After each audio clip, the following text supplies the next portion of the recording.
Selamat pagi teman-teman, jumpa kembali di MDT Journey Inspiration of Life. Pagi ini saya mau coba sharingkan melayani Tuhan akan jauh lebih efektif jika kita sudah mengenal Tuhan dan jika kita diberkati kekayaan gitu. Ini bukan kata saya tapi ada firman yang mengatakan begitu gitu. Dan coba kita kupas lebih dalam ya, maksudnya apa gitu. Ada firman katakan kekayaan menambah banyak sahabat. Nah itu dasarnya gitu. Jadi kenapa kita harus kaya itu? Kalau secara firman begitu, karena kekayaan menambah banyak sahabat. Dan banyak orang mengambil hati kepada dermawan. Otomatis kalau kita bicara dermawan, otomatis ya kita bisa menjadi dermawan apabila kita kaya. Kalau tidak ada kekayaan, bagaimana kita bisa berderma secara maksimal gitu. Ketika setiap orang bersahabat dengan pemberi, ini masih firman yang katakan, bukan saya katakan. Setiap orang bersahabat dengan pemberi. Balik lagi, kalau kita tidak kaya ya kita memberinya terbatas. Ya kalau misalnya kita cuma bisa memberi 10 orang, akan berbeda dengan orang yang bisa memberi 1000 orang dengan berjuta-juta orang. Nah ini kita butuh kaya gitu untuk bisa menjadi pemberi gitu. Orang kaya disayang saudara dan sahabat. Itu firman juga katakan, kalau orang kaya ya pasti akan disayang saudara dan sahabat. Nah ini sepertinya orang dunia juga dengan uraian tadi mengalami hal yang sama. Cuma bedanya mungkin waktu kita lebih kenal kebenaran, apa yang dimaksud tadi akan berubah fungsinya gitu, untuk kepentingan Tuhan, bukan untuk kepentingan kita sendiri atau hanya kepentingan sesama kita di level horizontal aja. Kalau yang Tuhan mau kan ujung-ujungnya kan untuk level vertikal gitu, bagaimana kita dengan Tuhan, bagaimana manusia dengan Tuhan gitu. Nah, firman tentang kekayaan tersebut jika tidak disertai dengan kebenaran firman Tuhan akan tidak berbeda dengan orang kaya yang pada umumnya ya tadi, orang dunia tadi gitu. Jadi apa bedanya gitu? Ya kita kaya ya seperti orang dia pada umumnya gitu. Nah tapi pengenalan akan firman Tuhan ini akan yang membuat kekayaan itu berbeda fungsi gitu. Tidak fungsi sebagai untuk kita saja sebagai manusia, tapi kita lebih fokus untuk Tuhan itu, bukan untuk kita. Orang kaya yang tidak kenal dan mengerti serta melakukan kebenaran seperti tertulis dalam perintah dan peraturan firman Tuhan, maka akan jadi sulit untuk dapat keselamatan akhirat, karena akan cintai kekayaan atau bahasa rohaninya mamon ya. Jadi akan mencintai kekayaan, mamon atau uang tersebut dibanding dengan Tuhan gitu, karena tidak mengenal kebenaran. Jadi ujung-ujungnya akhirnya orang mencari kekayaan itu bukan untuk Tuhan yang benar gitu seperti itu, tapi orang mencari kekayaan itu untuk jadi Tuhannya sendiri. Malah uangnya, kekayaannya, mamonnya akan menggantikan posisi Tuhan yang sebenarnya gitu. Karena orang-orang kaya yang tidak mengenal kebenaran akan lebih mencintai kekayaannya, mamonnya, uangnya daripada mencintai Tuhan gitu. Nah ini yang sangat bahaya. Nanti kita ujung-ujungnya bisa malah kehilangan keselamatan gitu. Kita cuma dapat sukses duniawi yang kita, tapi kehilangan keselamatan, gak ada artinya gitu. Mencintai kekayaan mamon atau uang gitu, inilah yang Tuhan sangat khawatir, karena hal-hal tersebut bisa menyesatkan dari keselamatan yang Tuhan rancang dan kehendaki gitu. Jadi kekayaan dan uang dan mamon yang tidak mengenal kebenaran, akhirnya yang tadi ya akan jauh dari keselamatan gitu. Jadi Tuhan khawatir sekali ya. Makanya Tuhan nggak berani gegabah soal bagaimana memberi kekayaan kepada manusia gitu, karena Tuhan takut apabila manusia itu belum mengenal kebenaran gitu, kebenaran firman Tuhan, pasti dikasih kekayaan sama Tuhan ya pasti akan tersesat gitu.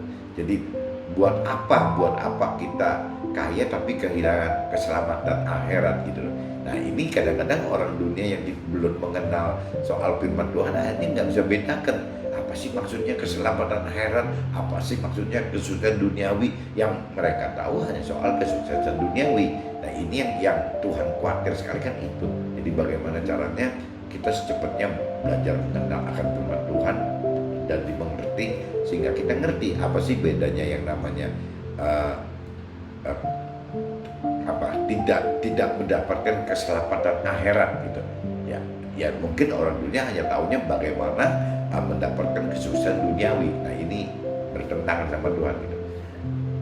Agar tidak tersesat, maka Tuhan jadi ajak kita untuk lebih mencari dahulu kebenaran firman-Nya dibanding kekayaan tadi, sehingga kenal dan mengerti. Kita harus lakukan apa-apa saja agar kita dapatkan keselamatan tersebut.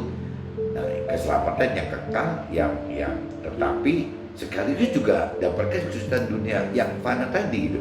Jadi Tuhan ajak gitu ya, kita itu untuk ayo dong cari dulu soal kebenaran Tuhannya, kebenaran firman Tuhannya gitu. Nanti kalau kita sudah mengenal kebenaran firman Tuhan, Tuhan tidak khawatir, tidak ragu-ragu untuk menambahkan soal kesuksesan duniawi tadi gitu.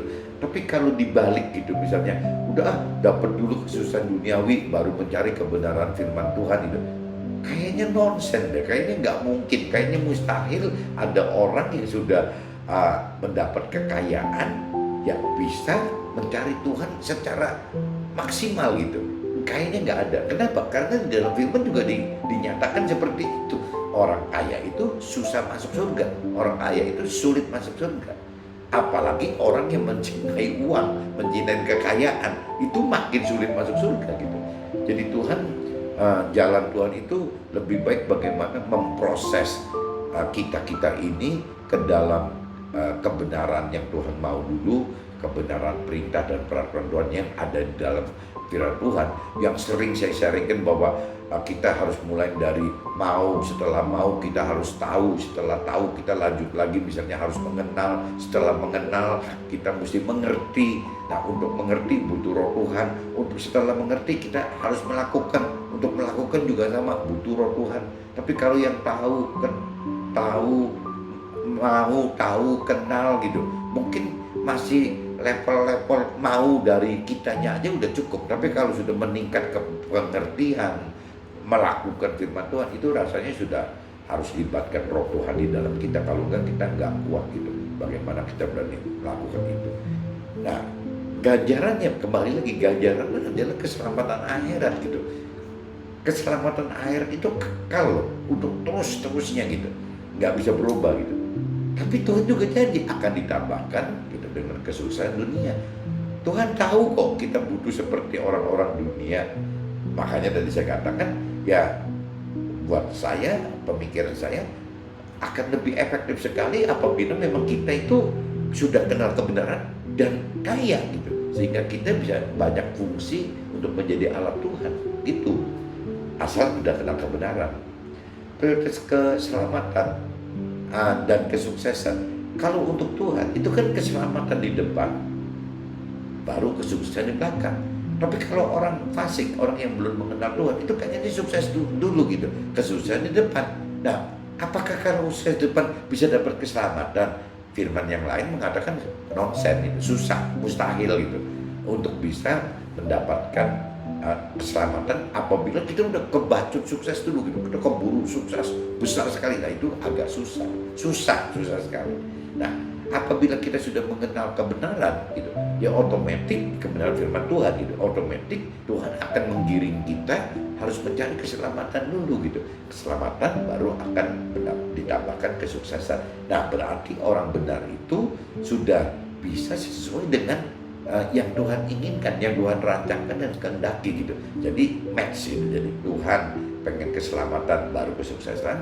Orang benar yang sudah mengenal, mengerti dan berani melakukan firman Tuhan juga sama. Tujuannya adalah keselamatan lebih dulu, baru akan disusul dengan kesuksesan duniawinya. Ini yang harus dilakukan teman-teman. Jadi saya kembalikan lagi, menurut saya sebagai pengusaha, orang-orang yang teman-teman yang pengusaha dan kerja di sekuler, saya sharingkan, sepertinya buat kita akan lebih efektif apabila kita secepatnya mengenal firman Tuhan, sehingga kita mengerti apa rancangan dan kehendak Tuhan, apa perintah dan peraturan Tuhan, dan ya kita harus maksimal menjadi kaya gitu, untuk jadi alatnya Tuhan, bukan untuk kita berfoya-foya, tapi untuk alatnya Tuhan gitu. Itu kalau menurut saya akan sangat efektif gitu, akan membantu banyak teman-teman yang lain dan keluarga kita yang lain. Mudah-mudahan sharing saya jangan disalah tangkapkan, jangan sampai seolah-olah yang penting orang hidup kaya. Bukan, maksud saya bukan begitu. Jadi kita nomor satu prioritasnya harus mengenal dan mengerti dan melakukan firman Tuhan dulu. Nah setelah itu ya nanti kita baru akan, Tuhan, bukan kita loh, Tuhan akan berkati dengan kekayaan gitu, sesuai janji Tuhan yang tadi dikatakan, kita akan mendapatkan kekayaan, kita akan mendapat kehormatan gitu, kita akan mendapat kehidupan. Itu kan janji Tuhan. Nah itu nanti kita akan raih gitu. Nah tapi waktu kita sudah benar, apa yang kita dapat itu sasarannya sudah bukan untuk bagaimana kita menikmati hidup di dunia ini, rancangan yang keren hanya untuk dunia ini saja, kehendaknya hanya untuk mencari kenikmatan dunia semata. Rasanya sudah tidak seperti itu gitu. Kita udah beda visi misi hidup kita udah beda. Kita hidup lebih untuk Tuhan aja. Tuhan maunya apa ya kita ikuti. Oke, mudah-mudahan sharing hari ini, pagi ini bisa bermanfaat untuk teman-teman. Saya karena kebenaran pengusaha, jadi pengertian saya seperti itu. Sepertinya kita itu harus kaya supaya bisa jadi alat Tuhan. Ya itu, ini akan tercapai apabila kita sudah mengenal dan mengerti serta berani gitu melakukan apa yang Tuhan rancangkan dan kehendaki dan perintah dan peraturkan gitu. Itu kita harus masuk ke situ. Oke teman-teman, mudah-mudahan bisa ada gunanya. See you. Bye bye.